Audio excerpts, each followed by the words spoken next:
Chers auditeurs, bonsoir et bonjour, parce qu'aujourd'hui c'est une émission exceptionnelle à plus d'un titre. Donc Méridien Zéro aujourd'hui, émission exceptionnelle parce que nous inaugurons une émission en téléportation, dirais-je, puisque nous avons enfin la possibilité technique d'aller directement à la rencontre de nos invités. Ensuite, émission exceptionnelle avec, à la barre de cette émission, Gérard Vaudan, accompagné de l'inénarrable Eugène Crampon. Bonjour. Avec nous, l'ami Pierre. Bonjour. Et également, pour nous seconder dans la technique, et là, nous l'en remercions grandement, puisque c'est notre super technicien de ce jour, l'ami Wilsdorf. Alors, nous avons, je dirais, la chance et l'honneur aujourd'hui d'être reçu par Jean-Marie Le Pen. Donc Jean-Marie Le Pen, bonjour. Bonjour. Et merci de nous recevoir chez vous à Rueil-Malmaison. Alors, chers auditeurs, je ne vous présente pas Jean-Marie Le Pen. Je pense que il est, j'allais dire, mondialement connu, Jean-Marie Le Pen. Je ne sais pas, oui, relativement tout de même, mais pas toujours sous ses dehors vrais. Ah, eh bien écoutez, nous aurons l'occasion aujourd'hui d'aborder entre autres ces vrais dehors. Alors, je vous propose, Président, dans un premier temps, d'aborder, je dirais, le vaste sujet qu'est la politique internationale. Avant, peut-être, oh, pardon, mon cher Eugène, je manque à mes devoirs. Cher Eugène, vous vouliez poser une question à Jean-Marie Le Pen. Alors, je crois qu'Eugène Crampon a décidé de vous taquiner tout de suite, Président. Oui, taquiner, c'est un bien grand mot, mais je sais que Jean-Marie Le Pen est un Gaulois du terroir, il aime rire. Et je voulais lui poser la question suivante. Je voulais savoir si dans la vie, vous avez eu des problèmes avec des rouquins. Pour la simple et bonne raison, c'est qu'il y a une quinzaine d'années, à Mantes-la-Jolie, il y en a un qui vous avait énervé et vous vouliez le faire courir. Et puis, il y a quelques jours, au Parlement européen, il y a M. Cohn-Bendit, avec qui vous avez eu une très jolie passe d'armes. Est-ce que vous pouvez nous dire pourquoi ? Oui, j'ai en effet eu un échange assez vif avec Cohn-Bendit. Je dis Cohn-Bendit parce que je parle français. Moi, en allemand, on dit Cohn-Bendit, mais en français, on dit Cohn-Bendit. Bon. Et donc, il m'avait en effet pris à partie dans un hommage que rendait de façon un peu solennelle les différents chefs de groupe aux morts de Norvège, vous savez. Et Cohn-Bendit a essayé de m'imputer une part de responsabilité dans ce massacre, parce que j'avais en effet déclaré sur mon blog que je dénonçais la naïveté du gouvernement norvégien, naïveté dans le domaine de la sécurité, puisque vous savez que les policiers norvégiens ne sont pas armés, que cette manifestation de 500 personnes qui pouvaient prêter à contestation était gardée par un policier armé d'un bâton, lequel est mort dans les premiers d'ailleurs, et que dans ce pays quand même moderne, n'est-ce pas, grand producteur de pétrole s'il en est, eh bien il a fallu pour faire 10 kilomètres 1h30 à la police spéciale pour arriver, parce que tour à tour, l'hélicoptère était en panne, le bateau, le moteur s'est arrêté, etc., etc. Et alors, il a prétendu que j'avais affirmé que cette naïveté était liée au problème de l'immigration. Donc, j'étais donc un peu coupable. Bon, j'aurais pu, si j'avais eu plus de temps, lui rappeler que à Nanterre, c'était un ver qui avait tué 8 personnes et en avait blessé 20 dans le conseil municipal de la ville. Oui, le fameux Richard Durn. Oui, c'est ça, Richard Durn, c'est ça, qui s'était suicidé ensuite. Bref, il y a eu une passe d'armes assez vive. Mais alors, quand j'ai dit qu'il était pédophile, le président m'a retiré la parole en prétextant qu'il s'agissait là d'une injure et que, bon, bref. D'accord. Eh bien, merci pour ces précisions, Président. Alors, nous sommes au mois de novembre, mais il y a peu, nous avons commémoré le 10e anniversaire des attentats du 11 septembre. La question que j'ai envie de vous poser, c'est est-ce que vous prenez pour argent comptant la version officielle des faits, ou est-ce que vous êtes un grand sceptique sur cette affaire. Je suis assez généralement un sceptique par rapport aux déclarations officielles, puisque je sais par expérience que dans le monde démocratique, et dans les autres sans doute aussi, le mensonge est le procédé le plus habituel de communication. Et puis il y en a une troisième qui s'est effondrée par sympathie, sans doute, et sans avion. C'était celle, paraît-il, où étaient les archives de la CIA. Je ne sais pas. Étrange coïncidence, dirions-nous. Oui, mais comme je sais d'autre part que pratiquement chaque fois que les États-Unis ont fait la guerre, ils ont préparé eux-mêmes l'attentat qui allait susciter l'indignation du peuple et leur permettre de le mobiliser, que ce soit... Vous pensez à Pearl Harbor ? Je pense à Pearl Harbor. Alors là, vraiment, il y a longtemps que je sais ce qui s'est passé. Enfin, et je pense au Lusitania pendant la guerre de 14-18. Je pense aux croiseurs américains en rade de la Havane, etc., etc. Bon, bref, je ne me suis pas senti d'ailleurs, je dois le dire, bouleversé comme pouvaient l'être des Américains, qui évidemment, pour la première fois, étaient attaqués sur leur territoire et perdaient brusquement 3000 hommes. Et moi, je me souvenais que le bombardement américain de Marseille avait fait 5000 morts le même jour. Par conséquent, pour nous, Européens, les milliers de morts dans un bombardement, c'est assez banal. Pas pour les Américains, je le comprends, je ne les critique pas, mais je ne me sens pas obligé de réagir comme eux. Précisément, est-ce que vous croyez à la thèse du choc des civilisations d'Huntington ? Écoutez, elle paraît en effet crédible, en tout cas, compte tenu de l'expansion considérable de l'islam dans les dernières décennies, et il faut bien le dire, de la décadence de l'Occident chrétien. Il est probable que ce choc va se produire, mais ça n'est peut-être pas un choc violent, c'est peut-être comment dirais-je, une invasion par capillarité qui serait plus redoutable encore parce qu'elle ne permettrait pas de mobiliser contre elle. Est-ce qu'au fond, ce n'est pas un piège sémantique et stratégique puisque ça nous place de fait, nous autres Européens, comme étant obligatoirement solidaires de toutes les aventures américaines ? Oui, bien sûr, mais d'ailleurs nous le sommes par les traités et par les relations exceptionnelles qui existent entre notre gouvernement en particulier et le gouvernement américain. Je suis tenté de dire que M. Obama se promène avec ses 2 chiens, son berger allemand et son caniche français. Vous parlez de M. Sarkozy peut-être là Non, je ne sais pas si vous y avez pensé. Je ne sais pas, une idée comme ça.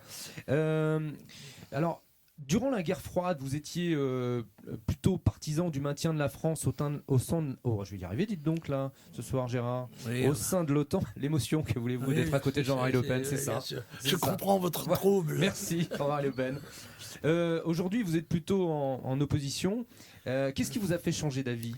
Écoutez, de la même manière que j'ai rencontré le président Reagan quand j'ai visité les États-Unis, alors que Marine Le Pen, semble-t-il, a eu certaines difficultés à rencontrer des autorités. Nous souhaitions vous en parler, effectivement. Le président Obama était à Paris, il faut bien le dire, difficile de le rencontrer. Mais c'est normal parce que nous étions à ce moment-là des alliés très intimes, si j'ose dire, dans la lutte contre le communisme soviétique et la menace qu'il faisait peser sur le monde et en particulier sur l'Europe. Et aussi la politique, nous étions dans un gouvernement socialiste et donc nous avions une réaction plutôt libérale, n'est-ce pas ? Actuellement, c'est l'inverse. C'est l'ultralibéralisme et c'est une politique américaine étrangère que nous contestons. Alors, il ne faut pas s'étonner que nos rapports, les rapports de la droite nationale française avec les États-Unis en général, soient plus rafraîchis. Il y a une amitié qui reste, mais disons que c'est une amitié fraîche. Vous parliez de Marine Le Pen. Qu'est-elle allée faire finalement en ce moment, je dis bien en ce moment, alors qu'il y a un sommet d'une importance capitale en France, aux États-Unis. Est-ce que elle, qui a une position sociale finalement, qui défend une position sociale avec des thèses qui sont chères à nos compatriotes aujourd'hui en difficulté, est-ce qu'il n'aurait pas été plus judicieux qu'elle soit sur place à Paris sur place en France, pardon. Je crois que vous accordez beaucoup trop d'importance à ce que vous qualifiez quand vous qualifiez le sommet qui s'est produit, enfin le G20. Il semble au contraire qu'il était assez vide de substance, parasité qu'il a été par la crise grecque et les affres européennes. Marine Le Pen a une campagne électorale présidentielle. Elle a prévu un certain nombre d'activités et un certain nombre d'étapes, en particulier de politique étrangère. Elle a été aux États-Unis, elle ira sans doute en Russie, elle ira dans un certain nombre d'autres pays. Et par conséquent, c'est programmé à l'avance. On ne peut pas se déplacer les choses comme ça. Nous ne disposons pas de France 1 pour nous déplacer à volonté. Et tout ça se prépare de loin, et ça a le résultat que ça doit avoir. Alors, elle a rencontré beaucoup de gens aux États-Unis et il y a eu une polémique en France, notamment suite à sa rencontre avec l'ambassadeur d'Israël. Qu'est-ce qu'elle cherchait à faire en rencontrant l'ambassadeur d'Israël ? Se faire adouber par le système ? Elle invite des ambassadeurs. C'est pour les rencontrer, bien sûr. L'ambassadeur d'Israël est venu en cela, c'est une novation, n'est-ce pas ? Et elle entretient une conversation avec lui, ce qui me paraît tout à fait normal. Est-ce qu'on peut se dire antimondialiste en rencontrant l'ambassadeur d'Israël ? Bien sûr, évidemment. Ça n'a strictement rien à voir. Ça n'est pas parce qu'on parle avec des gens que l'on épouse leur querelle ou qu'on épouse la politique qu'ils font ou qu'ils préconisent. Non, parce que sur les blogs de notre famille, on voit déjà des gens qui se répandent en disant que c'est une trahison de nos fondamentaux de rencontrer les gens. Mais ça, sur les blogs de notre famille, je ne doute pas que la critique se déferle parce que c'est l'habitude chez nous, n'est-ce pas ? C'est ainsi que on voit des gens dans les grands matchs de football, n'est-ce pas, assis sur les travées qui disent « Allez, Gourcuff, mais shoot maintenant, espèce d'andouille, c'est maintenant qu'il faut y aller !» Ils n'ont jamais touché un ballon eux-mêmes, mais ils savent ce que Gourcuff aurait dû faire au moment où il était devant les bois adverses. Là, c'est pareil un peu pour certains de nos amis. Alors, pour revenir notamment sur la politique internationale ou la géopolitique, aujourd'hui, la France est engagée en Afghanistan. Elle y a déjà perdu un certain nombre de soldats, plus de 70 soldats. Que pensez-vous de notre participation à cette fameuse coalition ? Je la qualifierais de servile. Je crois que M. Sarkozy ne cache pas d'ailleurs l'admiration qu'il a pour les États-Unis et la fidélité qu'il se croit obligé de témoigner en toutes circonstances à l'égard de cette grande puissance. Nous avons, une politique exactement inverse. Nous avons condamné l'intervention en Irak, nous avons condamné l'intervention en Afghanistan, comme nous avons condamné l'intervention en Libye et bien ailleurs. À ce stade, d'ailleurs, je me pose la question de savoir, en regardant les faits, c'est-à-dire en voyant que les dictateurs, en sachant que dans ces pays-là, ce sont toujours des dictateurs, n'importe comment, hein, et qu'on pourrait donner le conseil à ceux qui ont un vieux dictateur de le garder, parce que celui-là s'est au moins rempli les poches, il n'a plus besoin de continuer, alors que les nouveaux dictateurs qui vont arriver vont devoir se faire leur fortune. C'est ainsi d'ailleurs qu'on a remplacé un général égyptien par 5 généraux égyptiens, parce que c'est quand les Égyptiens ont du souci à se faire pour ce qu'il leur reste un peu comme moyen. Mais en constatant que pratiquement, chaque fois que nous nous engageons, c'est en faveur de la victoire d'un islamiste.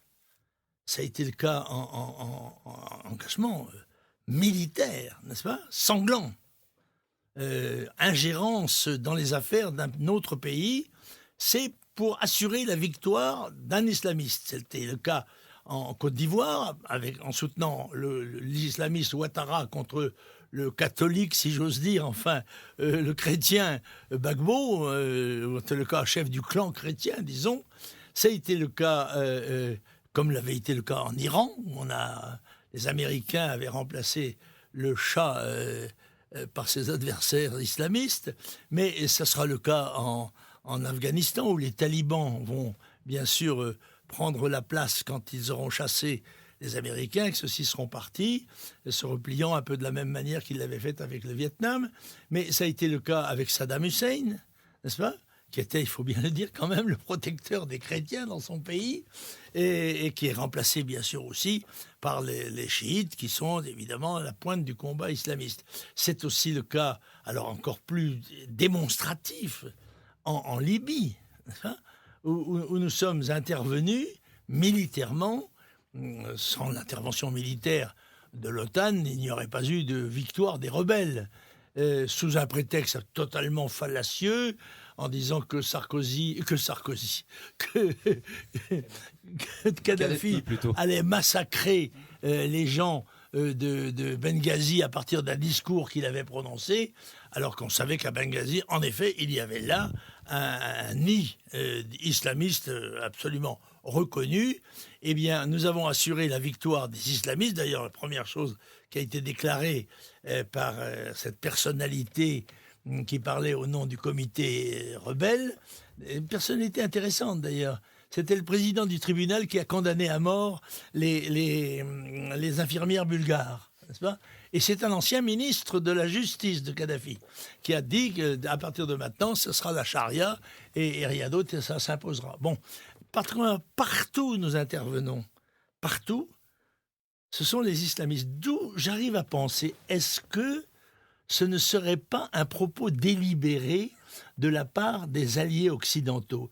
Est-ce qu'ils n'auraient pas choisi de promouvoir l'arrivée au pouvoir des islamistes ayant conclu avec eux probablement un de ces accords diaboliques qu'ils ont quelquefois conclus ? Mais est-ce que vous ne pensez pas tout de même qu'il y a beaucoup de thèses qu'on voit circuler en ce moment, notamment dans les grands stratèges du Pentagone, qui disent finalement l'islam traditionnel faisait barrage au marché américain, et que finalement la politique de la canonnière, c'est pas mal de manière à ce qu'on puisse leur appliquer une sorte de Vatican II de l'islam, de manière à avoir un islam compatible avec l'ouverture de marché, qui accepte l'usure, qui accepte le prêt-intérêt. C'est pas exactement ce qui se passe, puisque si ce sont les islamistes qui arrivent au pouvoir, ce qui est le cas, ça n'est pas exactement cette manière qu'ils ont de voir. L'islam, c'est une religion que vous connaissez bien, a priori. Quelle différence vous faites entre l'islam et l'islamisme ? C'est que l'islamisme est une idéologie. L'islam est une religion. L'islamisme, c'est une expression extrémiste, en quelque sorte. Certains diront réaliste de l'islam. C'est un sujet très difficile, vous le savez. Mais il est évident que l'islam est en guerre avec l'Occident chrétien depuis un millénaire, n'est-ce pas ? Est-ce que vous pensez que cette thèse elle est valable aussi sur le sol européen ? Je pense que le danger est immense, oui, bien sûr. Parce que, vous savez, il y a peu de choses qui séparent un islam modéré d'un islam conquérant. C'est une question de nuance, c'est une question de situation aussi. D'autant que vous savez que les chiites en particulier prônent ce qu'on appelle la taqiyya, c'est-à-dire le camouflage. N'est-ce pas ? C'est-à-dire qu'on n'est pas obligé de s'annoncer sous ses vraies couleurs. Et on n'est pas obligé de dévoiler ses projets quand on est en position de faiblesse, quitte à les imposer quand on est en position de force. Vous avez lu le Coran ? Oh, je l'ai parcouru, oui. J'en ai un exemplaire, oui, très, très, très joliment relié d'ailleurs. Et de temps en temps, je pioche une sourate quelconque. Et puis quand on m'en cite une, je vais sur le terrain pour voir si c'est exact. Parce que dans ce domaine-là, je me méfie aussi des informations, même quand elles viennent de sources qu'on pourrait croire bonnes. De manière scandaleuse, vous aviez été très lourdement condamné il y a quelques années pour avoir déclaré que le jour où ils seront 20 millions chez nous, nous n'aurons plus qu'à en clair à baisser les yeux et à descendre du trottoir. Et pour autant, 50 ans auparavant, alors c'est vrai qu'on était dans un autre contexte, on était dans le contexte de l'Algérie française, vous aviez déclaré qu'a priori, dans l'islam, il n'y avait rien qui qui puisse contrevenir, si vous voulez, au principe de notre civilisation. Il n'y avait pas une distorsion là dans vos propos ? Non, mais enfin, écoutez, la politique, c'est une science de l'adaptation aux situations de fait. Quand je défends l'Algérie française, je pense qu'on ne peut pas la défendre sans intégrer les 8 millions de musulmans enfin musulmans, ou baptisés tels, parce qu'il y a là aussi un grave problème, c'est que nous baptisons musulmans tous les ressortissants de ces pays. Alors que peut-être que leur foi islamique n'est pas de meilleure qualité que celle de la plupart des chrétiens de France ou d'Europe, n'est-ce pas ? Donc c'est vrai qu'au moment de l'Algérie française, au moment où j'espère que la France va rebondir dans l'histoire du monde, parce qu'elle est à cheval sur ce qui est le seul pays du monde à avoir un pied sur 2 continents différents, avec un espace géopolitique, géostratégique immense qu'est le Sahara, avec le pétrole qu'on vient de découvrir, et que il semble assez facile à ce moment-là, dans un élan évidemment créatif, d'intégrer les millions d'Algériens les Français d'origine algérienne, si j'ose dire. C'est comme ça qu'on les appelait à ce moment-là. Maintenant, c'est très différent. Nous avons renoncé, ou on nous a fait renoncer à ce projet grandiose, et l'Occident est en repli. Et il est soumis à une infiltration d'abord, puis maintenant, avec la complicité, bien sûr, des politiciens de droite et de gauche, à ce qui prend le visage d'une invasion, puisque le nombre d'étrangers originaires de ces régions ne cesse de grandir chaque année, et qu'ils se reproduisent de surcroît dans des communautés souvent fermées, et par conséquent, ils font courir un danger immense de submersion de l'Occident et de l'Europe et de la France. Aujourd'hui, sur le sol français, il y a de plus en plus de construction de mosquées. Alors, parfois, ça défraie la chronique. Il y a des oppositions des riverains, des associations, des partis politiques qui s'en mêlent. Et ces constructions sont parfois différées. Vous pensez qu'on peut être français et musulman en même temps ? Vous pensez que du coup, ces gens ont le droit à leur lieu de culte ? Que pensez-vous effectivement est-ce que l'islam doit rester discrète dans l'espace public ? Vous savez que je suis un adversaire résolu de la politique d'immigration, oui, qui a été suivie par les différents gouvernements français depuis 30 ans, qu'ils soient de droite ou de gauche. Mais il y a une situation de fait. Il y a dans notre pays des musulmans, dont certains sont des Français indiscutables. C'est le cas, par exemple, des Harkis. C'est le cas des Français, ceux qui ont choisi la France, qui désirent vivre en France et en acceptent les devoirs en même temps que les droits. Je crois que ceux-là, en application de notre loi commune, ils ont le droit de pratiquer leur religion. Et pourquoi pas d'avoir des édifices religieux, à condition que ce soit eux qui les financent et qui en financent la construction, et que ceux-ci s'inscrivent dans le paysage français, ce qui est une exigence minimale, ce que je crois d'ailleurs à laquelle beaucoup de gens sont, je crois, prêts à se soumettre, en notant au passage qu'il y a 50 ans, il y avait 300 000 musulmans en France, et il y avait une mosquée que d'ailleurs ils ne fréquentaient pas. Mais brusquement, ce besoin de mosquée correspond à une arrivée, et correspond sans doute aussi quand même à une stratégie. Alors, je crois que dans les piliers de l'islam, les 5 piliers de l'islam, rien ne s'oppose théoriquement à ce que il puisse s'intégrer dans la République française, en notant tout de même au passage qu'il y a une barrière infranchissable qui est la charia. Si les musulmans ou des musulmans souhaitent imposer la charia dans notre pays, Il s'agit là, bien sûr, d'un casus belli. Mais vous ne pensez pas que ça sera trop tard? Et alors? C'est-à-dire que je comprends votre position, mais je ne vois pas quel est l'intérêt pour les Français que des mosquées, que des lieux de culte soient construits en grand nombre en France. Alors on fait quoi? On peut éventuellement On fait quoi quand... limiter la liberté du culte. Mais qui? Les gens qui sont au pouvoir? Ah non. C'est eux qui les font entrer Non, à la mais c'est cadence ça. de 400 000 par Mais an. est-ce que ça serait pas intéressant d'en parler? Mais on ne fait que ça. On est d'abord... C'est l'immigration qui crée le problème. C'est pas l'islam qui crée le problème prioritairement. Si les islamiques étaient en Algérie, au Maroc ou en Afghanistan, ça ne me gêne pas du tout, moi. C'est leur droit le plus strict. Ils sont dans leur zone d'expansion, c'est normal. Ce que je trouve anormal, c'est qu'il y ait une perspective où ils pourraient nous imposer les règles contraignantes qui découlent en particulier de la charia. Mais ce qu'il faut dire là, il faut le dire aux Français. Le Front National le dit depuis 40 ans, mais le Front National n'est pas au pouvoir. Il n'a même pas un seul député. Alors vous savez, je réitère ce que j'ai dit pendant 50 ans de ma vie publique, depuis que je dénonce le phénomène d'immigration. Vous ne devez pas en vouloir aux immigrés.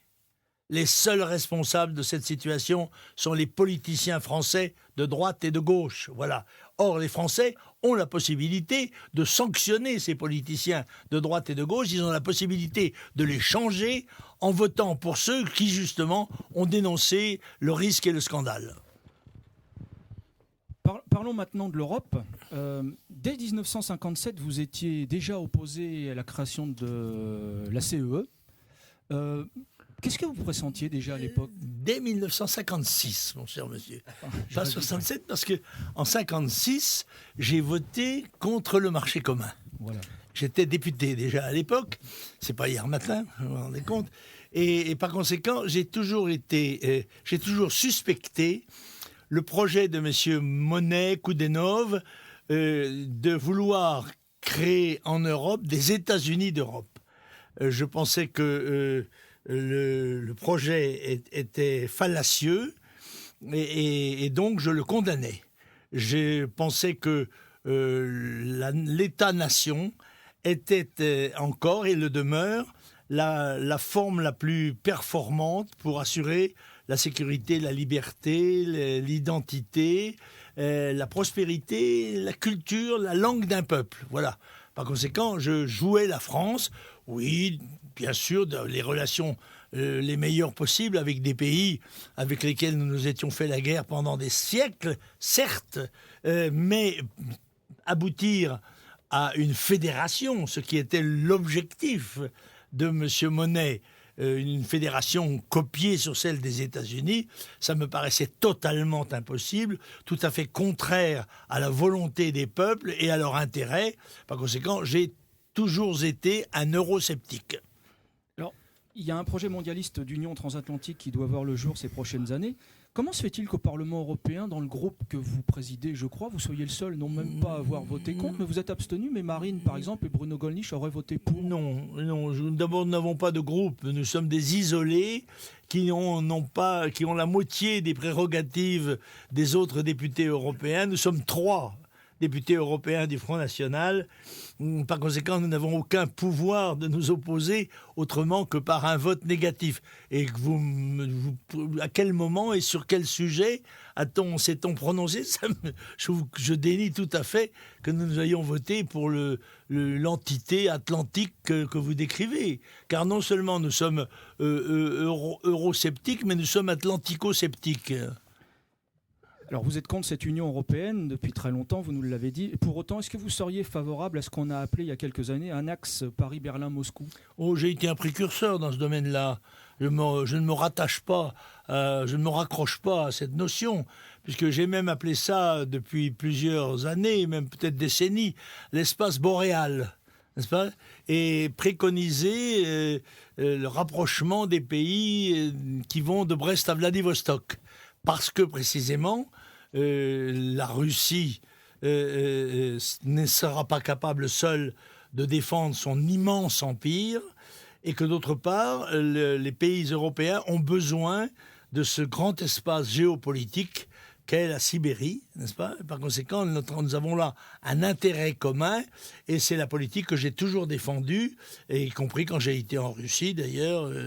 Dans ce domaine-là, comme dans beaucoup d'autres, je ne suis pas un suiveur, mais un précurseur. Pardon d'être obligé de le dire. Vous faites une différence entre Europe et Occident ? Oui, parce que l'Occident comprend quand même l'Amérique du Nord. Et puis Occident, c'est un concept vague, c'est un concept civilisationnel. Et dans ce cas-là, on peut même y mettre d'autres pays, l'Amérique du Sud, après tout, ou d'autres pays du monde. Non, ce qu'on appelle généralement l'Occident, la politique occidentale, l'Union occidentale, c'est en effet l'Europe et les États-Unis. Bien, nous allons passer maintenant Canada. au second sujet, c'est-à-dire la crise économique et financière. On en entend beaucoup parler en ce moment. Qu'est-ce que ça vous inspire, les palinodies du soi-disant référendum grec ? Vous étiez pour ce référendum, comme beaucoup ? Vous trouviez que les Grecs devaient être consultés ou pas du tout ? Je ne vais pas être pour ou contre. Je comprenais, je crois comprendre ce que le leader socialiste grec s'efforçait d'obtenir, à savoir de faire reposer sur le peuple grec la responsabilité politique des mesures qu'il devait prendre, plutôt que de les assumer lui-même. Voilà. Mais je n'avais pas non plus de doute sur le fait que quand on lui aurait montré, qu'on lui aurait agité sous le nez le gros bâton financier, il mettrait les pouces et renoncerait et se plierait comme les dirigeants de cet Occident n'hésitent pas à le faire chaque fois qu'ils en ont la volonté ou l'intérêt. Vous prenez une sortie de l'euro, c'est raisonnable dans le contexte français actuel ? Je pense que l'euro, la monnaie unique, a été une faute, une erreur. Je pense qu'elle est en quelque sorte une escroquerie, parce que on nous l'a vendue en quelque sorte comme un gage de prospérité qui allait assurer le plein emploi, un niveau de vie supérieur. Et c'est vrai que beaucoup de gens étaient prêts à sacrifier la souveraineté, l'honneur et un certain nombre de vertus de ce type pour, en échange d'une prospérité matérielle. Mais la prospérité matérielle n'a même pas été là, puisque la zone euro est la zone du monde où la croissance est la plus faible. Par conséquent, c'est un marché de dupes. Et j'ai très bien compris pourquoi les européistes avaient établi l'euro.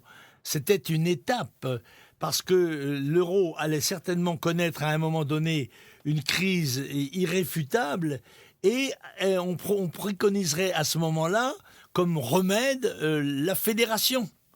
C'est un mécanisme qui est mis en place, n'est-ce pas ? On lance la boule et on court derrière. On crée une situation en sachant qu'elle va demander des mesures différentes. Et donc, n'osant pas préconiser une fédération européenne qui était rejetée par la plupart des peuples, par tous les peuples pratiquement, eh bien, on a commencé à faire une monnaie unique. Et comme cette monnaie unique allait exiger un gouvernement fédéral, eh bien, on a attendu que ça aille mal pour préconiser. Autrement dit, on nous propose aujourd'hui la politique de gribouille, puisque l'Europe va mal, eh bien, il faut plus d'Europe. Autrement dit, c'est gribouille qui, pour éviter la pluie, se jette dans l'eau. Quel est l'intérêt d'un retour au franc ? C'est pas un intérêt, c'est que on ne va pas pouvoir rester dans l'euro, et que l'euro est à l'agonie. Il va mourir s'il n'est pas déjà mort. Par conséquent, ce que nous disons, il vaut mieux organiser la sortie de l'euro de façon coordonnée avec nos partenaires, après avoir fait d'ailleurs une dévaluation de l'euro, ce qui aurait l'avantage de diminuer d'autant nos dettes d'ailleurs. Mais n'importe comment, si ça ne se fait pas, si l'euro s'écroule, nous devrons bien faire face à la situation et avoir une monnaie eh bien, je pense que cette monnaie peut être le franc, ce qui nous redonnerait notre part de souveraineté, la capacité de gérer l'avenir de notre pays, de rétablir nos frontières et de rétablir notre droit à disposer de nous-mêmes. Henri Coston disait que nous étions gouvernés par des financiers, les financiers qui gouvernent le monde. Le programme de Marine n'étant pas spécialement favorable aux intérêts de la finance, en cas de victoire de Marine en avril 2012, est-ce qu'on ne pourrait pas s'exposer à des sanctions financières venant de la Fed, venant des grands organismes financiers internationaux ? Est-ce que ce n'est pas un risque ? C'est certainement un risque qu'on peut prendre, mais c'est un risque qu'il faut courir. D'autant que si nous sommes dans cette situation-là, beaucoup d'autres pays seront aussi en difficulté. Je voudrais rendre sensible à une chose, c'est qu'il n'y a pas que l'économie. Tout le monde vante l'Allemagne, en oubliant d'ailleurs sa dette, qui est considérable aussi, n'est-ce pas ? Pas autant que celle des États-Unis, bien sûr, mais quand même considérable. Moi, je dis souvent que l'Allemagne, c'est un cercueil en or. C'est un cercueil en or parce que sa situation démographique est catastrophique. Je crois que le taux de naissance doit être de 1,2, alors que normalement, il doit être de 2,1 pour assurer le remplacement des générations. Sait-on que la Russie perd 1 million d'habitants par an et que ce phénomène de déshérence démographique conjugué à l'immigration massive de population du tiers-monde, eh bien c'est un véritable changement de population qui est en cours. Nous essayons d'y rendre sensibles nos compatriotes en disant et en répétant la politique d'immigration est criminelle et les gens qui l'ont préconisée ou qui l'ont autorisée sont des criminels. Ils menacent gravement la sécurité et même l'existence de notre peuple et de notre pays. Alors, vous avez analysé et vous avez donné votre avis sur la politique migratoire, celle que nous subissons aujourd'hui. Par contre, vous parliez à l'instant, finalement, de démographie. Votre avis, votre analyse, est-ce qu'il faut une véritable politique familiale, justement, pour contrebalancer tout ça ? Je crois que oui, mais c'est... Vous savez, Mais comment on empêche le vieillissement de la population ? Enfin, on n'empêche pas le vieillissement de la population, mais je veux dire, à votre avis... Non, mais déjà, ce sont des choses qu'on pouvait quand même prévoir.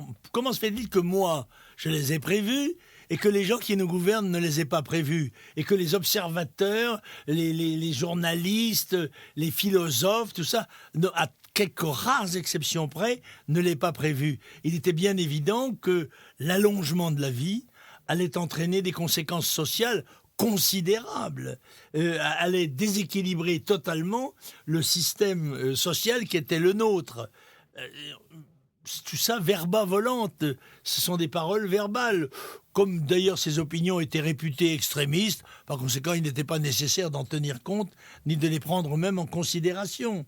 Bon, tout cela était prévisible. Je vous ai tout à l'heure parlé de la métaphore du pommier, n'est-ce pas ? Eh bien, il y a des choses qu'il était quand même facile de prévoir. Et s'il y a quelque chose qui est facile de prévoir, c'est l'évolution démographique. Celle-là est facile de prévoir. Et nous n'avons rien fait, ni les uns ni les autres. Et c'est vrai que, alors peut-être, c'est ce que pensent les pessimistes, qu'il s'agit là d'une décadence, je dirais, vitale de l'Europe et de nos pays, et que nous sommes atteints au profond de nous-mêmes. Alors, souvent je dis d'ailleurs à mes interlocuteurs, c'est vrai que comme en certaines circonstances de notre histoire, apparemment, objectivement, tout est perdu. Mais nous sommes dans un pays qui a connu des épisodes providentiels. Par conséquent, ceci nous interdit de baisser les bras et nous oblige à continuer à combattre en espérant que cette circonstance se produira et nous aidera à redresser le pays qui est le nôtre et à défendre le peuple qui est celui auquel nous appartenons. Mais à quoi vous pensez comme circonstance providentielle ? Je ne sais pas, vous savez, une guerre nucléaire peut faire 5 milliards de morts. et résoudre... Ça va faire mal quand même. Comment ? Ça nous fera mal quand même. Mais que ça nous fasse mal, c'est pas le problème. Est-ce que c'est une hypothèse plausible ? Est-ce qu'il est possible qu'une guerre nucléaire éclate dans le monde ? Ou bien est-ce que ça vous paraît totalement impossible ?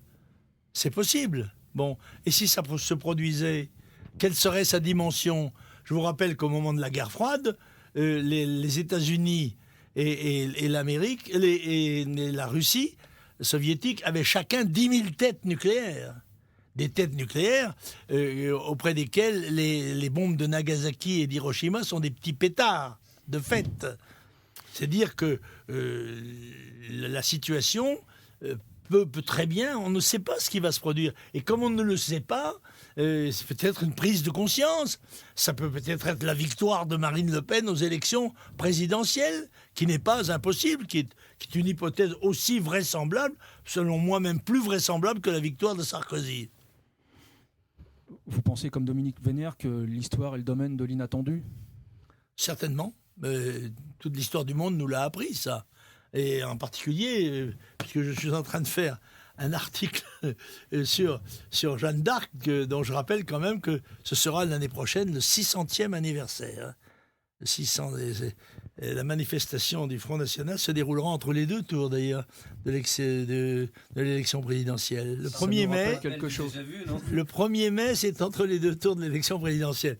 Mais le 600e anniversaire, eh bien, au moment de la guerre de 100 ans, le désastre est tel en France que la situation apparaît comme perdue, comme la victoire des Anglais absolument acquise, etc. Et puis, un phénomène, je dois dire, un peu surnaturel se produit, qui est Jeanne d'Arc, qui en 2 ans retourne la situation.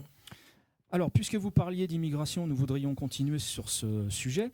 Est-ce que vous êtes toujours pour une politique de retour au pays de ceux qui n'ont pas la nationalité française, ou est-ce que vous avez évolué sur cette question ?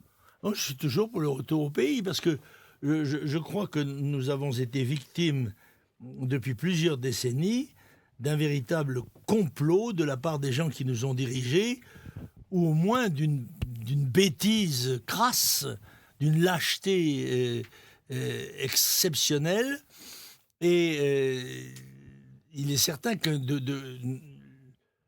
la politique qu'on pouvait espérer d'assimilation et d'intégration a échoué. Bon, par conséquent, et elle échoue parce que le nombre des immigrés est trop important par rapport à notre propre population. Et il ne cesse de se gonfler, je le rappelle, chaque année, nous ne sommes pas là dans une situation figée, calmement, on va pouvoir régler le problème. Non, nous sommes dans une situation évolutive. Et j'entendais, je ne sais pas, c'est avant-hier, je crois, à la radio, dire que la municipalité d'Angers était débordée parce qu'il y avait plus de 1000 gens qui demandaient l'asile. Bon, mais s'il en est de même dans beaucoup de villes françaises, il y a du souci à se faire, d'autant que ce qui est prévisible dans l'histoire des prochains mois, c'est que le nombre des gens qui se trouveront malheureux dans leur pays ne cessera d'augmenter. Et que tant qu'il n'est pas mis un barrage à leur envie de venir chez nous, je dirais qu'il est compréhensible qu'ils essaient d'y venir. Et ce n'est pas à eux que j'en veux en priorité, n'est-ce pas ? J'en veux en priorité à ceux qui sont payés pour défendre la France et les Français et qui ne le font pas. Est-ce que vous pensez que dans les années à venir, la France va avoir un problème racial, ou est-ce que vous diriez qu'il existe déjà ? Est-ce que vous le diriez comme ça déjà, vous ? Je crois qu'il existe déjà. Je crois qu'il y a un certain nombre d'endroits où on fait la chasse aux Blancs.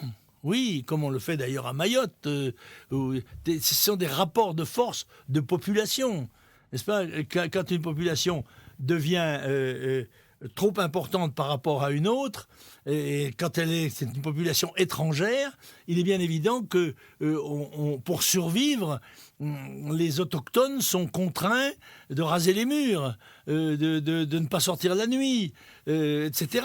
Leur liberté est contrainte. Les pompiers ne peuvent plus pénétrer, même les policiers ne peuvent plus pénétrer dans certaines zones dites de non-droit, qui sont évaluées dans notre pays entre 1000 et 1200. Par conséquent, la situation est déjà très grave. Et elle ne cesse de s'aggraver jour après jour, pendant que M. Sarkozy et ses ministres pérorent dans les conférences internationales, visitent le monde. Pendant ce temps-là, la marée monte chez nous. On parle aujourd'hui des départements qui sont en rouge, n'est-ce pas, dans le sud de la France à cause des risques d'inondation. Eh bien, nous sommes, dans un pays qui est en cours d'inondation. Le problème, c'est que tous ces gens ne sont pas de nationalité étrangère, ils sont français, puisque maintenant tout le monde est français, comme tout le monde il est français, comme dirait Conque. Non. Est-ce qu'une des solutions, ça serait pas de les dénaturaliser pour pouvoir Moi, les renvoyer? je suis tout à fait hostile à cette naturalisation automatique qui découle du droit du sol, par exemple, n'est-ce pas? Et d'ailleurs, je suis hostile à la politique de naturalisation massive qui a été promue par les gouvernements de Sarkozy, de Chirac, de Mitterrand et tous autres. Est-ce que vous seriez par ailleurs pour la dénaturalisation d'un certain nombre de ces En tous les cas, pour la dénaturalisation très rapide à partir des délinquances, en tout cas. Ça, sûrement. Là, je crois qu'il y a un moment donné où il faut... D'abord, il faut rétablir nos frontières. Il faut dire clairement au reste du monde, voilà, la France ne peut pas et ne veut plus accepter d'étrangers sur son sol. Elle ne veut plus accepter leur entrée. Par conséquent, il faut que le monde sache que la France est ouverte à ceux qui viennent chez elle avec les moyens de survivre pour profiter de leurs vacances ou pour visiter ses musées ou ses paysages et tout ça. Mais pour les autres, non. Et que s'ils viennent, ils n'auront droit à rien. Ils n'auront pas droit à une politique sociale qui nous ruine. Ils n'auront pas droit à l'école gratuite pour leurs enfants. Ils n'auront pas droit au HLM gratuit, comme c'est le cas aujourd'hui, avec l'eau, l'électricité, le gaz et tout le reste gratuit. Ils n'auront pas droit à l'assistance sociale et médicale gratuite. Non. Voilà, il faut qu'ils sachent ça. S'ils viennent quand même, eh bien, ils seront dans les rues et ils seront expulsés. Est-ce que dans votre combat, un jour, la notion de défense de l'ethnie ou de la race, ça a joué ou ça n'a jamais joué? Écoutez, c'est une donnée de fait. Moi, je ne suis pas raciste. J'ai été élu député la première fois, mon deuxième de liste était noir. C'était un Martiniquais, un pilote de chasse de l'escadrille Normandie-Niémen. Bon, j'ai été le premier à présenter la candidature d'un arabe à la députation à Paris en 1957, dans le cadre de l'Algérie française, bien sûr. Et le premier à faire élire une musulmane en Île-de-France, au Conseil régional, en 1986. En revanche, pour autant, je ne suis pas d'accord pour que le peuple français soit modifié dans sa composition par des arrivées massives d'étrangers, d'ethnies différentes, et de mœurs différentes, de religions différentes. Qu'est-ce que vous pensez du métissage? Pardon? Qu'est-ce que vous pensez du métissage? Écoutez, le métissage, c'est un fait. Mais je crois d'ailleurs qu'il est relativement limité. Que les gens ont plutôt tendance à se marier avec les gens qui leur ressemblent, hein, et que je ne suis pas sûr que ce soit à préconiser, en tout cas. Mais il y a des métis, leurs droits sont les mêmes que ceux des autres citoyens. Est-ce que vous pensez qu'un homme blanc digne de s'aligner peut se métisser? Ça, c'est une affaire personnelle. C'est une affaire de conviction, de conception personnelle. Moi, j'aime mieux que mes filles se marient à des Bretons ou à des Français ou à des Européens, mais a priori, c'est elles qui décident, ça n'est pas moi. C'est leur liberté, ça n'est pas la mienne. Vous n'avez pas un compte à régler avec les Bretons, vous? Non, je n'ai pas de compte. Mais non, au contraire. Je pourrais en avoir. J'ai un petit contentieux quand même. Voilà, je voulais vous en entendre parler. J'ai un petit contentieux parce que je n'ai pas encore avalé le fait qu'en 2007, je n'ai pas eu la signature d'un seul maire breton. Alors comment ça s'explique, ça? Ah, bonne question.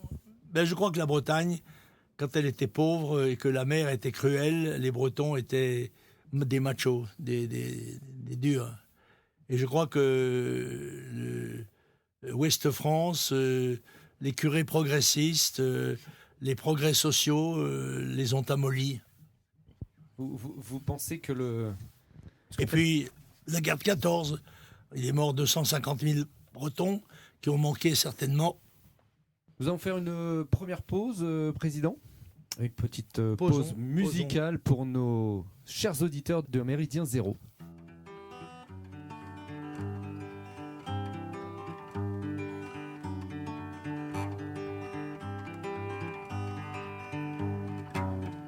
La soirée va finir, on a bien rigolé, mais il faut se quitter.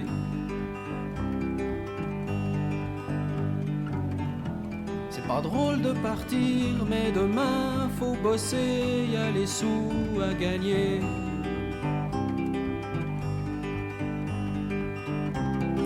On a refait le monde devant un verre de vin. Rentrer dans la ronde, on attendra demain.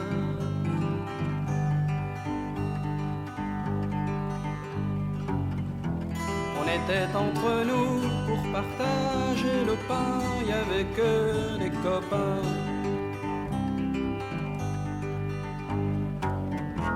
Des petits gars bien de chez nous, ce soir qui vient de loin, on n'en a pas besoin.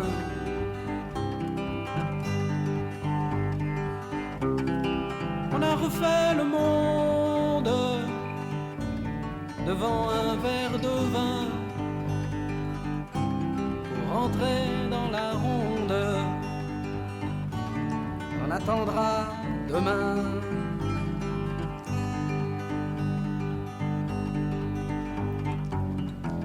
Et j'ai pris ma guitare pour chanter nos émois, pour chanter nos combats. Raconter les histoires, c'est ma façon à moi d'emmerder les bourgeois.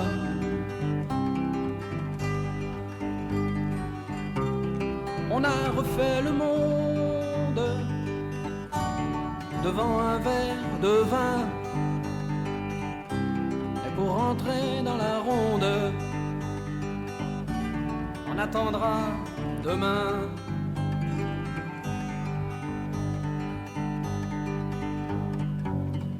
J'ai chanté pour l'Empire, pour mon peuple hébété, pour mon pays souillé. Et j'espère faire frémir de dégoût les tarés qui nous sont opposés.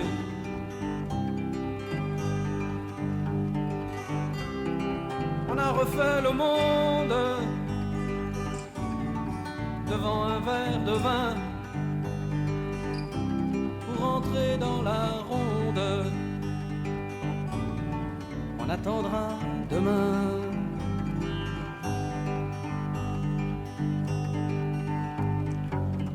J'ai quand même un regret, quand on est militant, on est un combattant. Je dois vous faire vibrer, je n'ai vraiment pas le temps de faire du sentiment.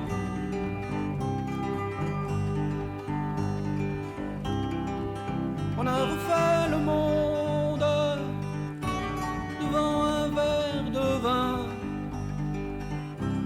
pour rentrer dans la ronde. On attendra demain.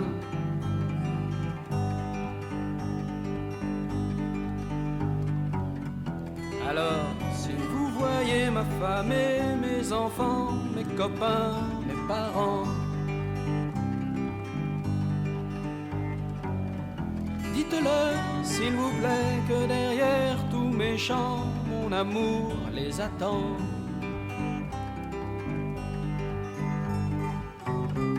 On a refait le monde devant un verre de vin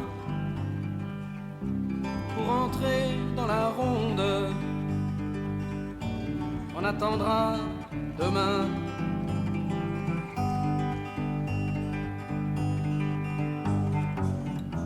La soirée va finir, on a bien rigolé, mais il faut se quitter.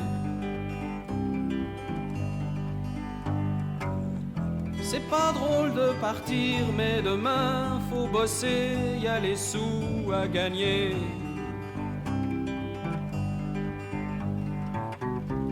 On refera le monde, l'Europe est dans nos mains, on brisera leur ronde. Demain nous appartient.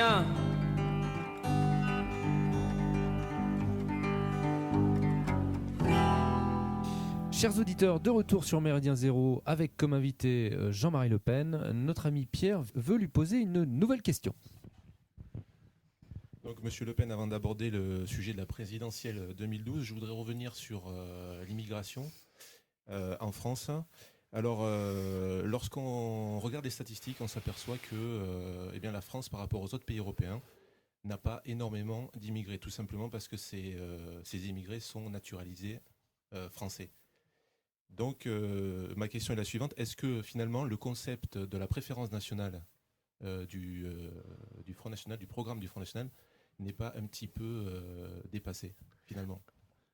Ce serait déjà une limite. La préférence nationale, déjà, donnerait la priorité à nos concitoyens. Cela étant, il faut retenir les vrais chiffres. Il est entré en 30 ans dans notre pays 12 millions d'étrangers. 12 millions d'étrangers, enfin, en comptant leur... dont la majorité sont aujourd'hui français. Dont la majorité... Donc, quelle est la plus-value, en fait, par rapport à ces chiffres-là? Dont au moins la moitié sont français, oui. D'accord. Donc, quelle est la plus-value, en fait, de la préférence nationale que c'est déjà au moins pour les 50 autres millions, déjà. Par rapport à d'autres... Parce qu'il n'y a pas... Il y a en dehors des gens qui sont devenus français, il y a quand même beaucoup d'étrangers en France. Pas seulement des étrangers qui viennent du tiers-monde, des étrangers européens, des étrangers d'autres pays. Parce que quand on regarde justement donc les chiffres, on s'aperçoit que la France, je crois, est 3e ou 4e sur le plan européen, c'est-à-dire qu'elle représente environ entre 3 et 4 millions d'émigrés. D'étrangers. D'étrangers. Actuellement, oui, Voilà. Oui, c'est ça. Mais il est entré 12 millions de gens. Pas tous du tiers-monde. Hein. Sur ces 12 millions d'étrangers, à mon avis, il y en a 4 millions d'origine européenne et 8 millions d'origine extra-européenne. Voilà. Dont 6 millions à peu près de musulmans. Comment ? Dont 6 millions à peu près de peut-être même un peu plus. Hein. Peut-être même, oui. Qui sont même 8 pour la millions. plupart tous français. Non, ils ne sont pas pour la plupart français, mais ils ont la double nationalité, beaucoup d'entre eux. On l'a vu d'ailleurs aux dernières élections tunisiennes, où il y en a quand même 250 000 qui ont voté. Et ils ont voté d'ailleurs intégristes. Hein, et 750 000 Algériens ont voté pour l'élection présidentielle algérienne. D'accord. Non mais ça, monsieur, vous faites un constat comme moi. Vous ne pouvez pas m'en rendre responsable. Absolument pas. Nous essayons de concevoir les méthodes pour sortir de cette situation dramatique. Et la première consisterait d'abord à boucher les voies d'eau. Parce que c'est très joli de pomper, mais si on pompe pendant que les voies d'eau sont ouvertes, il n'y a pas un grand bénéfice. C'était juste pour rebondir sur ce que vous avez dit tout à l'heure concernant la dénaturalisation des délinquants. Absolument. Alors, est-ce que ça serait peut-être pas intéressant d'élargir cette dénaturalisation à ceux qui sont rentrés en France? Non, mais il est possible aussi. On peut aussi, on l'a fait d'ailleurs dans d'autres circonstances, des politiques d'encouragement au retour. Exactement. Je pense qu'il y a un certain nombre de gens qui, à certaines conditions, accepteraient de rentrer chez eux. Malheureusement, vous comprenez, là je m'excuse de faire un petit développement, si vous le permettez. Et je pense que c'est peut-être la politique la moins coûteuse. Une des analyses géopolitiques fondamentales qui est ignorée par la plupart des gens, c'est que la population mondiale, en un siècle et demi, est passée de 1 à 7 milliards d'habitants, faisant une courbe pratiquement verticale, si on peut dire. En revanche, la courbe de production des biens, elle, est une courbe oblique et d'une oblique assez basse. Autrement dit, le fossé qui sépare les besoins de la satisfaction ne cesse de se creuser. Par conséquent, on assiste déjà à un phénomène de paupérisation générale de la planète. Et moi, je pense que les événements que l'on a baptisés printemps arabe n'avaient strictement rien à voir avec une demande de démocratie. La plupart, à part un certain nombre de gens qui ont fait leurs études en France ou travaillé en France ou en Europe, c'est une notion qui leur est étrangère à leur civilisation d'ailleurs. Mais à la vérité, ces gens-là manifestaient pour avoir le droit de dire qu'ils avaient faim. Et pourquoi ça s'est produit là d'abord ? Pour une raison simple, c'est que ce sont des pays désertiques. Ce sont des pays désertiques. L'Égypte, 65 millions d'Égyptiens vivent sur un territoire qui est grand comme la Bretagne. Un territoire utile grand comme la Bretagne, c'est le delta du Nil. N'est-ce pas ? Et la Tunisie, c'est du soleil, de la mer et du sable. Et quand il n'y a pas de touristes, c'est rien. Voilà. Enfin, peu de choses, disons. Or, c'est sûr que ces phénomènes vont se développer dans le monde. Et on va assister à des embrasements de ce genre qui ne sont pas seulement dans le monde musulman et le monde nord-africain. En cette période de crise, vous nous parliez tout à l'heure en micro, Président, de la précarisation des ménages français. Est-ce qu'on n'aurait pas intérêt à aborder la question de l'immigration par son coût ? Demander aux Français s'ils veulent continuer encore à payer pour tout ce qui nous arrive. Nous ne cessons de le faire depuis 40 ans, cher monsieur. Depuis 40 ans, nous disons l'immigration coûte en France 70 milliards par an. Voilà. La politique d'immigration. Comment ? Vous pourriez répéter ce chiffre ?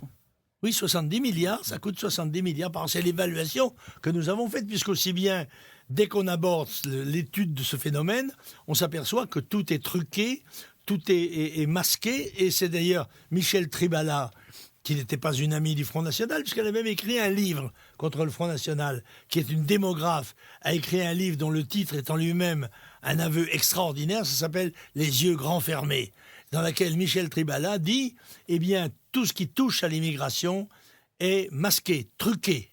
On masque les chiffres, on truque les chiffres, on ment. On ne dit pas aux Français quelle est la réalité. Voilà la vérité. » Oui, effectivement, nous avions également consacré une émission, nous, sur Méridien Zéro, au coût de l'immigration. Nous étions arrivés avec un journaliste qui avait travaillé sur cette étude. C'était, si mes souvenirs sont exacts, Arnaud Naudin. Et nous étions basés également sur les travaux de Jean-Paul Gourevitch. Qui est un grand optimiste, Gourevitch. Mais nous arrivions quand même assez et vous arriviez à quel chiffre, vous ? À peu près comme vous, on était sur ces 70 milliards. C'est, je pense, une appréciation minimale, ça. Alors, c'est minimal, et effectivement, c'est ce que nous confirmait aussi notre invité à cette époque, et ce que nous avions lu, c'est que les yeux grands fermés, oui, c'est à peu près ça. C'est-à-dire qu'on est dans l'estimation. D'ailleurs, nous avions beaucoup, Eugène, utilisé ce terme de grosso modo, si mes souvenirs sont exacts. Les statistiques sont mensongères, ce sont fausses, délibérément faussées par des militants politiques qui violent les règles élémentaires de l'honnêteté scientifique. Oui, c'est ça, oui, absolument. Alors, président, abordons le présidentiel. Présidentiel 2012. Votre analyse, votre avis sur Sarkozy, sera-t-il candidat en 2012 ? Personnellement, je pense depuis un certain temps qu'il pourrait ne pas être candidat. Et je tire cette affirmation, enfin cette hypothèse, d'une confidence, entre autres, d'une confidence qu'il m'avait faite lors des rares fois où nous nous sommes rencontrés. Il m'avait dit, vous savez, ce que je fais, je le fais avec passion. Mais je me sens très capable de faire autre chose.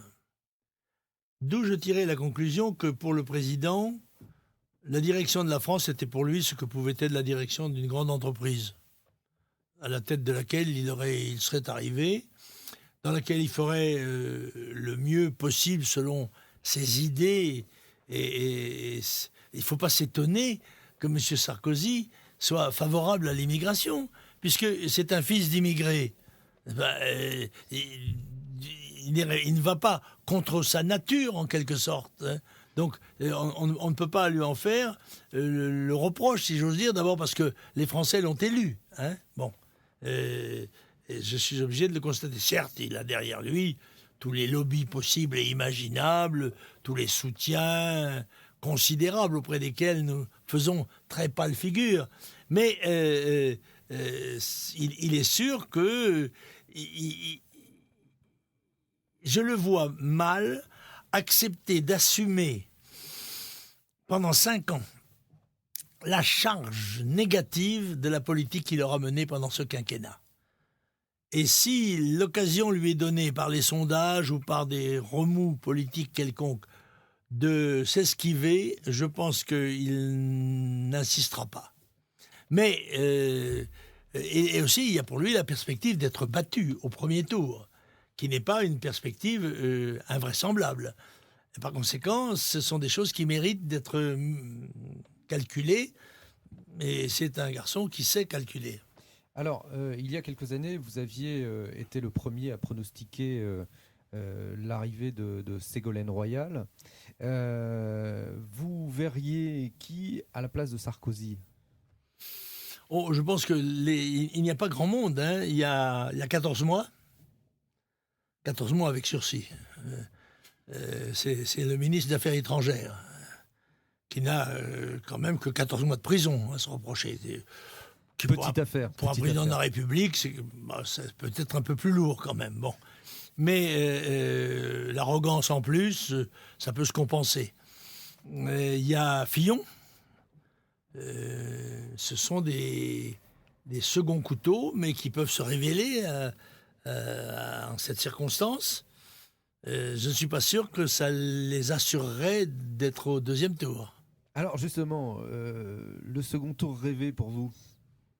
Rêver, moi, vous savez, je ne fais pas ce genre de rêve. Je prends les gens, les situations telles qu'elles se présenteront. Il est évident que pour le Front National, pour Marine Le Pen, ce qui serait le plus sain au point de vue politique, ce serait que l'on se trouvât devant M. Hollande, c'est-à-dire le candidat de la gauche. Encore que la gauche et la droite pratiquent la même politique, ils ont en commun la plupart des objectifs, et ils font semblant un petit peu de se différencier, surtout en période électorale, mais en dehors de ça, ils sont d'accord sur l'essentiel. D'ailleurs, on le voit bien, dans la crise actuelle, on n'entend pas Monsieur Hollande.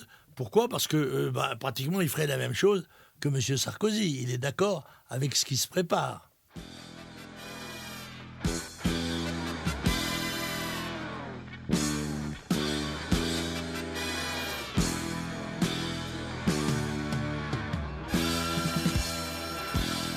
Depuis que ma mémoire existe, je vous ai entendu vanter toutes les solutions marxistes au nom des peuples à libérer.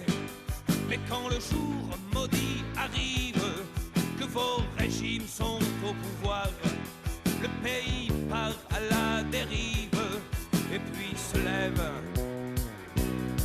le soleil noir.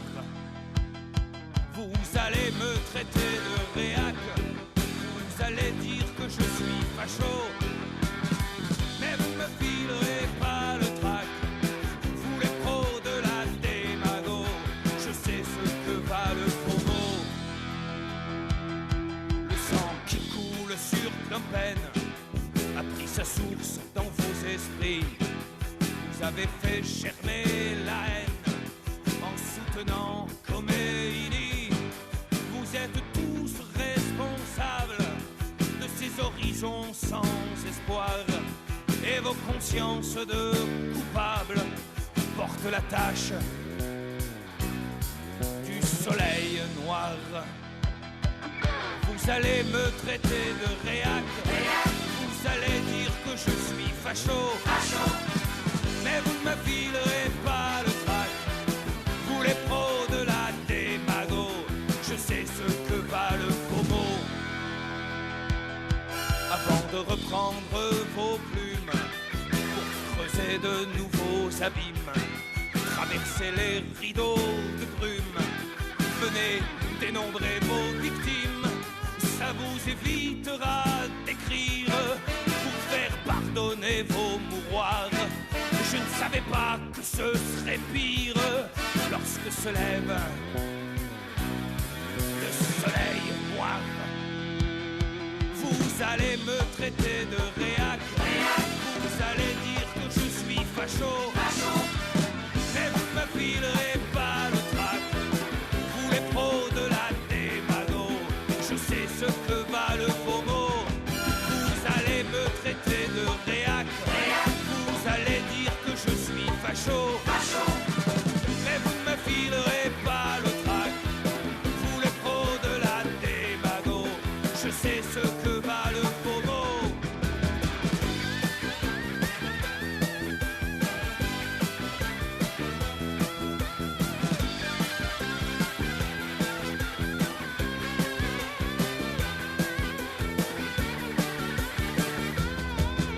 Moi je ne suis pas un réac. Moi je ne suis pas un facho. Et je ne crains pas vos attaques. Vous les pros de la démago, soldats de l'armée des charlots, je sais ce que valent vos mots. Soldats de l'armée des charlots.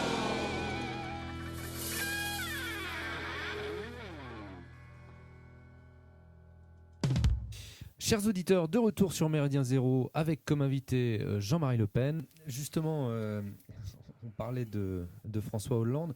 Il y a un épisode de la vie politique de ces derniers mois que nous n'avons pas abordé. Je pensais à DSK, là, qui était quand même un sacré prétendant, en tous les cas pour l'élection présidentielle, je dirais jusqu'à l'escapade malheureuse de l'hôtel. Un mot sur cette affaire. Nous avons perdu quand même un adversaire idéal. Moi, beaucoup de gens disent que DSK, candidat, aurait été élu président de la République. Je ne crois pas du tout. Je crois qu'il était un excellent plastron. Pour une candidate comme Marine, c'était vraiment l'idéal. Bon, on en a été privé par le galipétant, n'est-ce pas ? Tout ça était prévisible. Maintenant, ça rebondit comme une vieille balle molle. Mais en fait, le DSK... Mais c'était quand même... Moi, je trouve que c'est dommage, parce que c'était une figure emblématique du socialisme. À la fois traînant des casseroles tintinabulantes, n'est-ce pas ?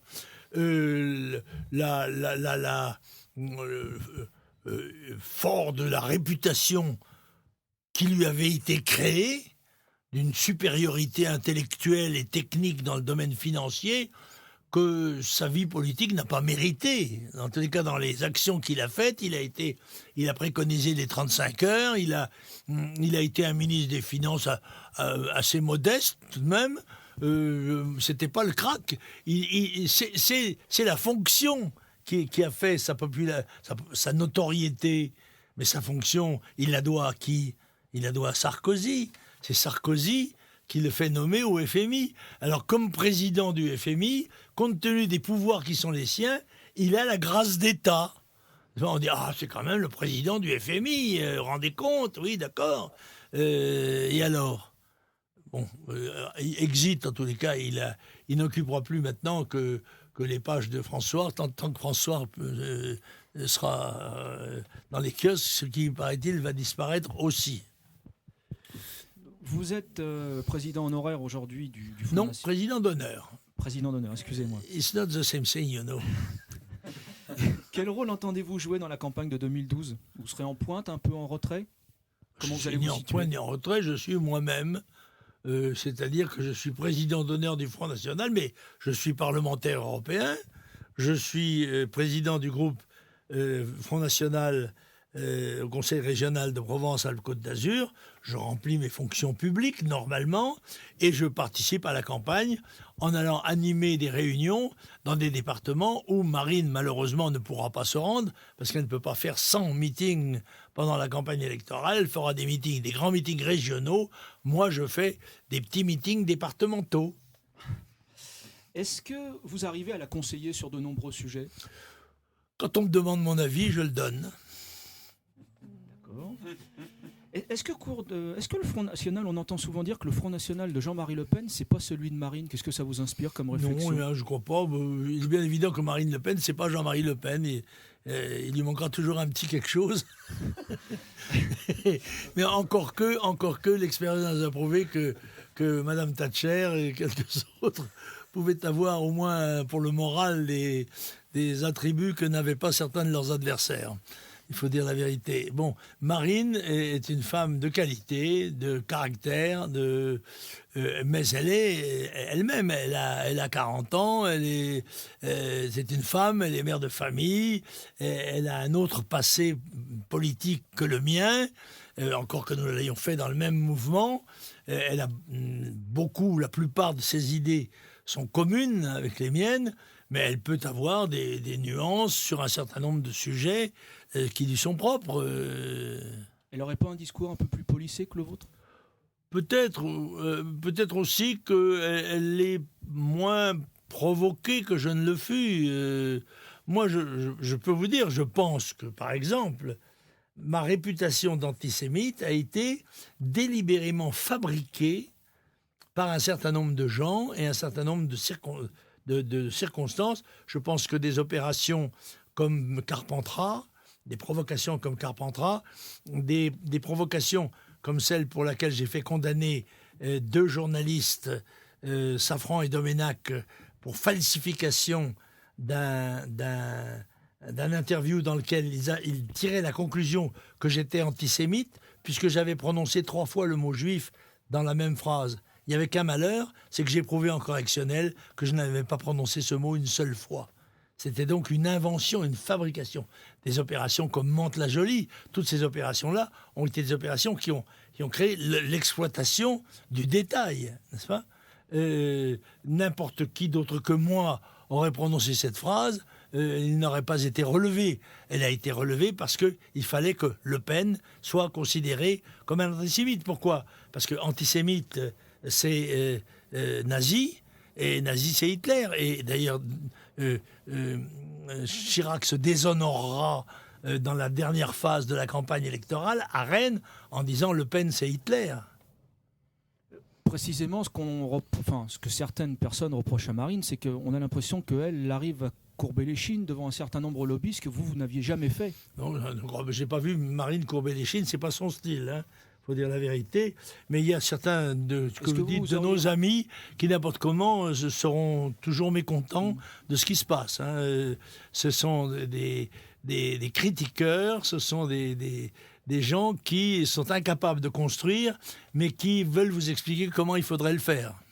Alors, précisément, au cours de pour cette campagne présidentielle, est-ce que vous craignez des candidatures dissidentes ? On voit en ce moment un certain nombre de gens s'activer, notamment autour de certains anciens dissidents du Front. Je pense à Karl Lang qui fait acte de candidature. Est-ce que vous pensez que ces gens-là peuvent nuire à Marine ? Karl Lang a fait 2 expériences de sa capacité à recueillir des suffrages. Il a été candidat aux élections régionales contre Marine avec une liste comprenant 2 députés européens sortants et 14 conseillers régionaux. Il a fait 1,1% des voix. Il s'est essayé de nouveau aux élections suivantes. Il est allé en Normandie, d'où il est originaire. Là, il a fait 1,2%. Bon, je crois que la prochaine fois, il peut espérer faire 1,3%, mais ça m'étonnerait qu'il les fasse. Non, mais il y a des gens... Il recevra d'ailleurs pour ça le soutien que reçoivent tous les gens qui combattent le Front National. Les plus abominables adversaires du Front National et de l'établissement, quand ils combattent le Front National, deviennent brusquement les amis de l'établissement, pendant le temps qu'ils servent. Après, comme une orange pressée, on les jette à la poubelle. Est-ce que vous ne voudriez pas leur dire maintenant, entre guillemets, arrêtez les conneries et rentrez dans le rang ? Je crois que ce serait inutile, parce que cela va tellement de soi que ça devrait leur sauter aux yeux. Je ne comprends pas leur démarche. Ou bien c'est une hypertrophie du moi qui fait penser à beaucoup de gens qui pourraient être chefs d'un mouvement politique national, mais les asiles sont pleins de gens que l'on voit se promener avec une main dans le veston à la manière de Bonaparte. Bon, je comprends qu'on ait une fois... qu'on puisse croire ça. Mais quand on s'est essayé 2 fois de suite, on ne perdure pas, on s'arrête. Alors, la situation... Vous savez, quand on voit Dupont-Aignan, qui manque pas de talent, hein, faire 0,5 dans les sondages, on peut penser que Karl Lang fera 0,1. Ça, c'est dit. La situation que nous connaissons à l'heure actuelle en France, qu'elle soit politique, mais surtout économique ou sociale, d'après vous, c'est une situation favorable pour Marine Le Pen pour les élections présidentielles de 2012 ? Oui, on nous accuse toujours de surfer sur les malheurs de la France. Ben oui, comme le médecin surfe sur l'épidémie, bien sûr. C'est bien évident que, comme ce sont nos analyses qui se révèlent exactes, que nos prévisions sont vérifiées par les faits, les gens se disent, après tout, pourquoi n'aurions-nous pas plus confiance dans ces gens qui ont dit la vérité plutôt qu'en ceux qui nous ont menti ?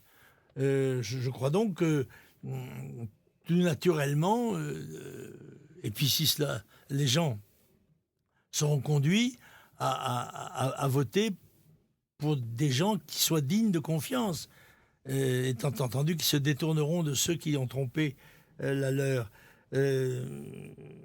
Si ça ne se passe pas, ben écoutez... Hein. Le programme économique du Front National est aujourd'hui beaucoup plus axé économique et social ? Le programme électoral d'un parti politique est adapté à la situation et il apporte des réponses aux problèmes qui se posent au moment où se produit la campagne électorale. Il est certain que la crise a révélé, aggravé les dysfonctionnements de la société économique et politique et sociale française, et que la préoccupation des citoyens, leur appréhension de la réalité politique commence par l'économique et le social. Mais tout le reste est présent. Moi, je suis convaincu que les problèmes de l'immigration et de l'insécurité sont des problèmes clés de la société française. Et bon, vous me direz, il n'est pas nécessaire que le Front s'affiche sur ces sujets, sur ces thèmes, puisqu'ils sont connus. Mais encore 100 fois sur le métier, remettez votre ouvrage, il faut toujours répéter. La politique, c'est un art de la répétition. Mais ça n'est pas absent du programme de Marine, ni la politique agricole, ni la politique scolaire, ni la politique judiciaire. Tout ça est dans le programme de Marine. Mais pour l'instant, ce qui est essentiel au moment où nous parlons, c'est la crise. Et c'est là peut-être que le Front National a été le plus péremptoirement lucide et courageux. Vous avez été 4 fois candidat aux élections présidentielles. Qu'est-ce que vous répondez ? 4 fois. En 74, en 88. En 81, j'ai été candidat. Ah oui. Je n'ai pas pu me présenter, mais j'ai fait la campagne électorale pendant 1 an, quand même. Bon. Alors en 88, en 95, 2002. En 2002, et j'étais secrétaire général de la campagne de Tixier en 65. J'en ai donc fait 6 campagnes électorales. Qu'est-ce que vous diriez à ceux qui répètent en boucle un petit peu que finalement, le pouvoir, vous en avez jamais voulu ? Une sottise. C'est basé sur quoi, ça ? Le meilleur score que j'ai fait, c'est 18%. Avec 18%, on n'est pas au pouvoir. Hein, c'était ridicule. Mais ces gens qui disent ça, est-ce qu'ils y ont été, eux, déjà au pouvoir ? Qu'est-ce qu'il aurait manqué, selon vous ? À part du temps, évidemment, puisque... Qu'est-ce qu'il aurait manqué ? Oui. Qu'est-ce qui vous aurait... Il manquait la confiance des Français. C'était pas joué. Hein. Moi, une haute personnalité, disons, philosophique, est venue me rencontrer un jour pour me dire, vous savez, il ne faut pas être trop sévère pour nous, qui avons fait voter pour Chirac, mais en vous rappelant qu'on y a été avec des gants de cuisine et une pince à linge sur le nez. Mais... nous aimerions vous dire quand même quelle a été notre démarche d'esprit. Quand nous avons vu le président de la République sortant, en exercice, faire moins de 20%, immédiatement talonné par un candidat populiste, nous n'avons pas écarté l'hypothèse d'une déferlante populiste au deuxième tour. Et M. Le Pen, cette déferlance populiste, en dehors de votre personne elle-même, aurait mis à bas l'édifice que nous avons mis 40 ans à construire. Édifice équilibré, de concessions réciproques, etc. Voilà. C'est pour ça qu'on nous a combattus et qu'on a procédé contre vous à une mobilisation générale. J'ai dit d'ailleurs oui, vous avez mobilisé les malades du sida, de l'amiante, les équipes de football, les voileux de la Trinité-sur-Mer, enfin, et même, je dis, les cardinaux secrets. Il me dit oui, même les cardinaux secrets. Et il est vrai que je vous ai trouvé personnellement très très calme, donc entre les deux tours de la présidentielle de 2002, malgré toutes ces manifestations, toute cette haine qui a été dégagée à votre égard. Et, très artificielle, hein, parce que vous savez, je sais pas si je pense qu'il n'y a pas 2 lycéens sur 10, sur 100 qui ont manifesté. Mais il suffit que la caméra soit bien placée à l'endroit où ça se passe, n'est-ce pas ? C'était très artificiel, mais très bien monté sur le plan médiatique, c'est vrai, et ça a créé un enrôlement, un emportement électoral, et d'autant qu'il faut dire la vérité, dans les urnes ce dimanche-là, comme il n'y avait pas un seul contrôleur du Front National et qu'ils étaient tous complices, j'aime autant vous dire que ça a été à la manœuvre. Hein. La fraude électorale, elle a été forte, mais il n'y a pas de doute que j'étais battu, mais probablement pas dans ces proportions-là. J'ai été calme, pourquoi ? J'étais préoccupé même. Parce que moi, je pensais, comme la personne dont je vous ai rapporté les paroles, qu'il n'était pas impossible de gagner au deuxième tour. Et que je me projetais, moi, le matin du deuxième tour, en me disant, et qu'est-ce qu'on fait le matin ? Avec qui ? Comment va-t-on faire ? Et ça m'inquiétait, j'étais en effet préoccupé de ça. C'est pour ça que je n'étais pas yé, on a gagné, on est on est en finale. Ça, c'était mes partisans qui chantaient ça. Moi, j'étais plus préoccupé. Très bien. Eh bien, écoutez, Jean-Marie Le Pen, merci. Nous allons, je vais vous poser une dernière question parce que il ne nous reste que quelques minutes. Nous avons beaucoup de jeunes auditeurs, beaucoup de jeunes militants qui nous écoutent. Qu'auriez-vous à leur dire ?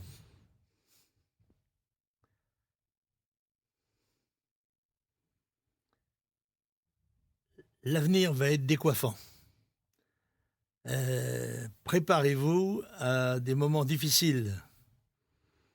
Vous allez jouer non seulement votre liberté, votre sécurité, votre prospérité, vous allez jouer votre vie même. Alors il faut vous préparer à vous battre. Ne croyez pas que les années qui viennent sont des années de farniente ni de club méditerranéen.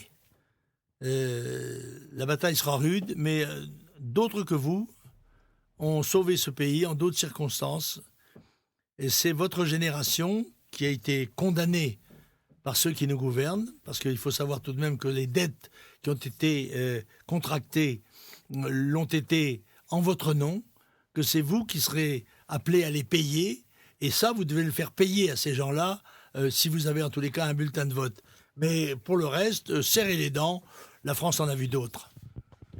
Une toute dernière question, peut-être plus personnelle, Président. Je relisais ces jours-ci un livre remarquable de quelqu'un que vous connaissez bien, c'est le commandant Élie de Saint-Marc. Il disait « Je suis à un tournant de ma vie où j'ai plus d'illusions, j'ai des espérances ». Est-ce que vous pensez la même chose que lui ? Oui, j'ai vu qu'il avait un grand papier dans le Figaro Magazine. Et j'ai même vu qu'on allait lui remettre la Grande Croix de la Légion d'honneur. Monsieur Sarkozy ne s'épargnera rien pour essayer de gagner quelques voix, à ce que je vois. Bon, c'était mon commandant de compagnie en Indochine. Benoît de Saint-Marc, c'est un garçon de grande qualité militaire et morale, c'est vrai. Et c'est vrai, il ne nous reste que des espérances. Plus beaucoup d'illusions, surtout à notre âge. Merci Jean-Marie Le Pen. Chers auditeurs, eh bien, je vous donne rendez-vous la semaine prochaine pour une nouvelle émission de Méridien Zéro. Et je ne dirai qu'une chose, à l'abordage. Et pas de quartier. Thank you.